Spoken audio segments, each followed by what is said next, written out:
I framed my own brother for assault and destroyed his life, so I could steal his wife, his house, and his share of our family. Inheritance. 8 years later, the woman I used finally confessed and everything came crashing down. I have one sibling, my older brother Martin. He was the golden child from the minute he was born. Anytime someone needed something done, he was first pick. Anytime something went wrong, I was the easy one to blame. Our parents didn't hide it either. He was already being groomed to take over most of the family business by the time we were teenagers, and I was basically the extra kid they hoped would find his own thing eventually. He also got the girl I wanted. Her name is Delilah. Back then, she was everything to him. Smart, level-headed, funny in the subtle way that made you lean in just to hear. I had a crush on her the moment Martin brought her home the first time, even though I pretended that I didn't care. I used to tell myself it wasn't jealousy, just frustration, that he had everything handed to him, including someone like her. What people don't get is that Martin didn't actually appreciate her. He treated her like an accessory he'd earned by being the good son. He was always working, always outdoing everyone, always assuming she'd be waiting at home like some trophy. She'd vent sometimes when he wasn't around. Nothing dramatic, just the usual relationship stuff. But I paid attention. I remembered every small detail. Every complaint was like gold. Around that time, our parents finalized the inheritance structure for the business, and of course Martin got the majority. He wasn't even subtle about it. He kept talking about future plans, acting like he was already running everything. Meanwhile, I was stuck doing the same grunt tasks and pretending I wasn't bitter. Then one evening, Delilah was upset after some argument they had. I only caught pieces of it, but she said something like she felt invisible. I don't know what clicked in my head, but I realized she needed someone steady and Martin wasn't that guy. And if she wasn't going to leave on her own, she'd need a push. That's where everything basically spiraled. People will call it manipulation, fine, but I call it seeing an opportunity. I started being around Delilah more, helping with little stuff, listening when she talked, making her feel like someone noticed her. I never crossed any lines physically or anything, but I knew exactly what I was doing. It didn't feel wrong at the time. It felt like things were finally shifting to where they should have been. But she still wouldn't leave him, and Martin wasn't slipping fast enough. He'd have bad days, sure, but he always bounced back. He had this infuriating habit of fixing problems before they got worse. So I made sure one problem got worse. I twisted a story about him coming home drunk and being aggressive. Nothing insane, just something that sounded believable enough for someone already upset with him. I told her she might have blocked it out because she was stressed. I planted enough doubt that she hesitated when anyone asked what really happened. And look, I didn't make her say anything she didn't want to say. I just nudged things so the picture got blurry. One night, I called the police after making sure Martin would come home late. I don't know if Delilah believed it fully or not. She froze when they questioned her, didn't deny it fast enough, and that was enough. He wasn't charged or anything, but the damage was instantly there. Our parents panicked. They believed the worst. They told him to leave the house for a while. He did, mostly because he didn't want to make Delilah uncomfortable. Once he was gone, it all snowballed. I stepped in more, became the support system, and she leaned on me harder. It wasn't overnight, but eventually she was closer to me than him. My parents thought Martin needed space, therapy, time off work. I didn't disagree. I didn't exactly talk them out of it either. I let them reach their own conclusions. Fast forward, and he basically got pushed out of the business. I bought the house when he needed money. Delilah and I got together, and life kept moving. I didn't feel guilty then. I felt like I'd won. Delilah's been acting weird. She started some therapy thing, found religion or spirituality or whatever, and suddenly she's talking about truth and consequences and how she can't live with the past. She keeps saying she wants to make things right, which sounds a lot like confessing. She says she's tired of carrying guilt around. I keep telling her we've built a life and there's no reason to dig up old graves, but she's getting distant, and that scares me more than I want to admit. So now I'm here. I don't feel guilty the way people want me to feel guilty. I don't regret the choices that got me here, but I don't want my entire life blowing up because Delilah suddenly wants to heal. I don't think Martin needs to be dragged back into anything. He's living his life somewhere else. He's fine. Update 1. The night after my original post, Delilah sat me down in the living room like she was about to tell me someone died. She looked pale and kept rubbing her hands together. I figured she was finally ready to apologize for being dramatic. Instead, she told me she couldn't keep living like this anymore. I didn't even understand what she meant at first. I assumed she wanted a break from work or needed a vacation. No, she meant us. She said she'd been sick over the truth for years and that she needed to make things right. That wording irritated me because it wasn't her burden to carry. She didn't do anything. I built the entire structure that saved her from the mess she was in with Martin, but she talks like she's the mastermind. Then she told me something that honestly shocked me more than the confession part. She admitted she never actually loved me. She said she tried to make herself believe she cared because I was the only stable thing left after everything happened with Martin. Basically, I was her emotional crutch. I put years into our marriage and she reduces it to charity? I didn't even hide my reaction. I told her flat out that she wouldn't have survived those first 2 years without me keeping everything together. She didn't deny it, but she didn't seem grateful about it either. She just kept repeating that she had to tell Martin the truth because she owed it to him. I shut that down immediately. I told her she wasn't contacting him, texting him, calling him, sending smoke signals, nothing. I said it calmly but firm. She stared at me like she didn't recognize me. Then she said if I tried to control her again, she'd just walk out and go straight to him. I didn't even know she had that tone of voice in her. She never raised her voice to me once in 8 years, so that caught me off guard. After she went to the bedroom, I did something petty. I checked her phone. She normally leaves it on the charger in the kitchen, but it wasn't there. That instantly made my stomach twist because she never takes it with her at night. I ended up checking the trash bin on the mail app like some idiot and found a draft of an email to Martin that she had deleted. It wasn't even a long message, but it was enough to make me furious. It was all this melodramatic guilt and "I'm sorry for the pain I helped cause" nonsense. She even wrote that she missed the person she was before everything happened. Translation: she wants Martin back. I won't pretend that part didn't hit hard. I didn't sleep. I waited until she went to work the next morning and checked the mailbox. There was a letter addressed to Martin in her handwriting. She must have mailed it earlier in the week. I opened it. I didn't even feel bad. It said everything she had been too scared to tell me. She felt trapped. She hated the house now. She hated the life we built. She felt guilty every single day. She never wanted to marry me. She just didn't know what else to do. There was one part where she wrote that Martin deserved the truth so he can heal properly. I actually laughed out loud because, as far as I knew, Martin had no life left to heal. Turns out I was wrong about that too. Later that afternoon, her sister called me. She's never liked me, so she didn't bother with small talk. She said Delilah was staying with her for a few days because she needed space. She tossed in this unnecessary line about how Delilah should have left a long time ago.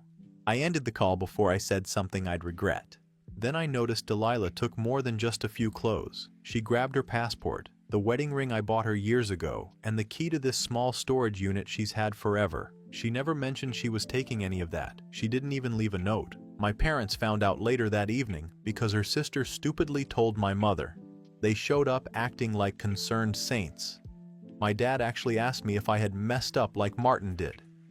I got irritated and snapped back that Delilah was being dramatic and making everything worse. I don't know why I said it the way I did, but the look on my mom's face told me I said too much. They didn't accuse me of anything directly, but they kept exchanging these weird looks. It was the first time I felt like I wasn't steering the ship. I'm not admitting anything to them. I'm not admitting anything to Delilah. As far as I'm concerned, she's overreacting and dragging things out because she thinks guilt makes her morally superior now. Update 2. A few days after my last update, Delilah's sister called again. She didn't hide the satisfaction in her voice when she told me Martin reached out to Delilah and asked if they could meet to talk. She made sure to mention that Delilah cried when she saw his message, like that was supposed to make me feel something. I already knew she was spiraling, but I didn't think she'd actually go crawling back to him. I asked her sister when and where they planned to meet, and she didn't give details on purpose, but I've known that family long enough to piece things together. They're predictable. I showed up at the place I figured they'd choose. Some coffee shop near Delilah's old job. I got there early. I didn't want her walking into something and turning it into another episode, and I also wanted to be the one controlling what was said. 7, 8 years, and Martin still walks around like he's the injured party with a halo he didn't earn. I wasn't going to let him rewrite anything. He arrived alone, earlier than I expected. He didn't look wrecked or angry. He just looked steady, like someone who had been waiting for this moment and rehearsed it. That irritated me immediately. He didn't ask where Delilah was. He just stared at me like he already knew why I was there and said enough without actually saying anything. I won't go into details because I'm not typing out every back and forth, but the whole thing felt off from the start. He kept implying things I didn't admit to and acting like he had some upper hand. What threw me off wasn't the accusations. It was the fact that he wasn't yelling or flustered. He was calm. That's not how he used to be. I denied everything like I always did, but he didn't budge. He said he had been collecting pieces here and there over the years. Apparently, therapy gave him the idea to look back on old records and check for inconsistencies. I thought he'd moved on. I assumed he didn't care enough to dig. Turns out he did, and he found more than I thought was still around. He brought up stuff I didn't even remember doing. Calendar changes in the family business system. Deleted messages I sent from Delilah's phone years ago. He mentioned some old voice note Delilah recorded during a therapy session back then. I didn't even know she had that. I honestly thought she was too scared to document anything. She always avoided paper trails. I kept telling him he was reading too much into coincidences and twisting things. He didn't respond the way I expected. He just kept saying he knew the truth and he didn't need my version anymore. Then Delilah walked in. She looked worn out but focused, which was strange for her. She usually falls apart when things get tense. This time she didn't even look at me first.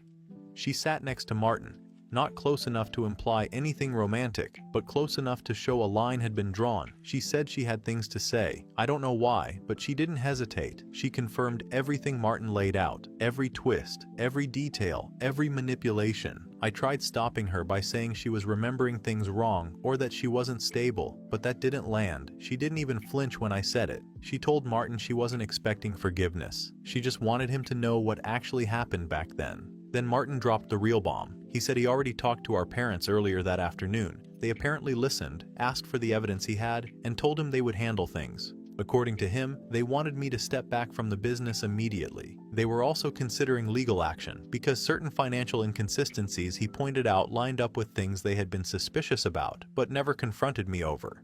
I told him he was being ridiculous and dramatic. I said they were overreacting and letting Delilah's guilt bleed into everything. I left before either of them tried saying anything else. I didn't want to sit there and listen to Martin act like he was some hero and Delilah act like she had a spine she never used before. I was angry, but mostly I felt like everyone suddenly forgot the last years. They forgot who kept the family business going, who held everything steady, who Delilah relied on every single day. Now everyone's acting like they had clarity all along, and I'm the only one who misremembered things. It's absurd. Update 3. The first hit came when a lawyer's letter showed up at my door early in the morning. Delilah filed for divorce. Not just a regular filing either. She included a very long statement about manipulation, years of guilt, emotional pressure, and whatever else she could stretch into the document. She didn't hold anything back. I didn't bother reading every line. It was pages of her rewriting history from her preferred angle. But there were enough accusations in there to make everything annoying. She turns our entire marriage into some charity project she trapped herself in. Typical.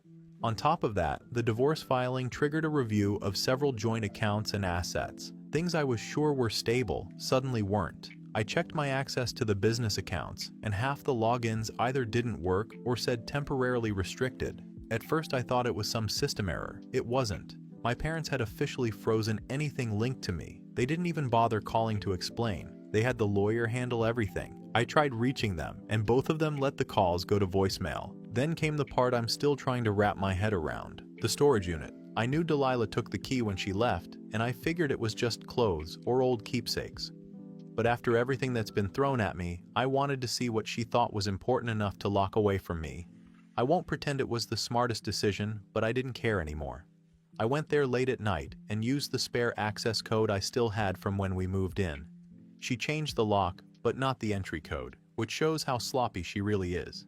Inside, it looked like she'd been collecting things for years. Not valuables, not sentimental items, evidence. She had journals filled with dates, events, notes about things she felt pressured into. She kept printouts of documents I completely forgot existed, including old drafts from the business office ones I assumed had been deleted off the system. Some had my handwriting from when I was helping reorganize accounting logs years ago. She even had recordings from therapy sessions. Apparently, her therapist told her to document things back then. I didn't know she actually listened. The worst part was a folder with copies of old paperwork with Martin's signature, except they weren't his signature. I know my handwriting well enough. She kept those too.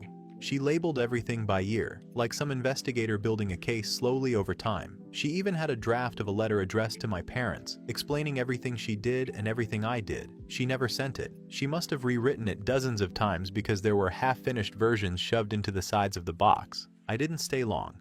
The whole place made me feel like I'd been living with someone who wasn't as weak as I thought she was. She had been planning her exit, her confession, whatever this is, slowly and quietly. For years. I left everything exactly how I found it because touching anything felt wrong in a way I can't even explain. I walked out and sat in the car for almost an hour, trying to make sense of why she saved so much. It wasn't to protect me, it wasn't to help herself. It felt more like she wanted proof ready for the day she couldn't keep going. The last couple days have been a blur. I've been drinking more than I should, and I'm not pretending otherwise. I'm not trying to get sympathy. I'm just exhausted. I always told myself I wanted Delilah, but now I don't know if I wanted her or if I just wanted to prove I could take something from Martin and hold on to it longer than he could. Final update. I'm out of the family business. That part wasn't a long, dramatic battle like I thought it would be. My parents had already started the paperwork before they even spoke to me. They sent me this long email with phrases like not acting in the best interest of the company and breach of trust, and I didn't even fight it because there was nothing to fight with. They had documents, timelines, even Delilah's written statement. I got dragged into one meeting where they told me they'd give me a chance to transition out cleanly so it wouldn't blow up legally. They said it in the same tone you use when you talk to a stranger who's crying in public, polite but done with you. Then came the inheritance. I always thought they'd never touch that. Our parents used to talk about legacy like it was some unbreakable chain, and both of us were links. But now that whole idea is gone. Martin gets the house. Not my house. The house I made sure he lost the first time around. It's going back to him legally. They said it was the fairest corrective action. I didn't even argue. I didn't have the energy. The rest of the inheritance is being recalculated, which is a nice way of saying I'm getting nothing, because there's nothing to argue on my side, except I had it first because I cheated better. The divorce is basically done too. Delilah left the house before the papers were even filed. She didn't come back, not even to grab the thing she left behind in the bathroom cabinet. She sent a short message through her lawyer about wishing me well and hoping I use this to start over. It felt weirdly calm, like she was already on the other side of all this, while I'm still stuck replaying everything. Her therapist, her family, all her paperwork, she lined up every detail over the years in case she ever needed to walk away fast. I didn't even realize she had been preparing for an exit. That part hurt in a way I don't like admitting. I used to think she depended on me. Turns out she was quietly planning how to detach from me without losing her mind. My parents told me they're taking space. They didn't say no contact forever, just for now. They didn't yell. They didn't cry. They looked tired. My father couldn't even make eye contact. My mom said she hopes I get help and that maybe one day we'll talk like family again. I know people think that kind of line is comforting, but it felt more like being pushed out the front door of a house that used to be mine. Martin sent a letter too, not long, just enough to make sure I understood this is the end of whatever we were. He wrote that he doesn't want anything from me, no apology, no explanation, no attempt at fixing anything. He said he's rebuilding his life, and this time he doesn't want me anywhere near it. I read it twice and felt this weird emptiness. I used to tell myself I hated him, but apparently I needed him around to compete with. Without him, everything feels flat. It's like the soundtrack cut out. The house has to be liquidated for the divorce settlement, so I'm living in a small apartment near the edge of town. Cheap place, thin walls, not much to say about it. I don't bring people over. I spend most days trying to figure out what I'm supposed to do next because everything in my life used to orbit around winning, and now I'm not even in the game. My uncle reached out saying I should talk to someone professionally before I spiral. I told him I'm fine, even though I know I'm not. I don't feel guilt in the dramatic movie sense of the word. It's more like standing in an empty room where all the furniture got dragged out and realizing I don't even remember why I wanted the room in the first place. Martin's doing well from what I hear. Good job, good apartment, stable life. Delilah moved out of state with her sister and hasn't contacted me again. My parents are focused on supporting Martin. Extended family won't look me in the eye when I run into them. I guess I earned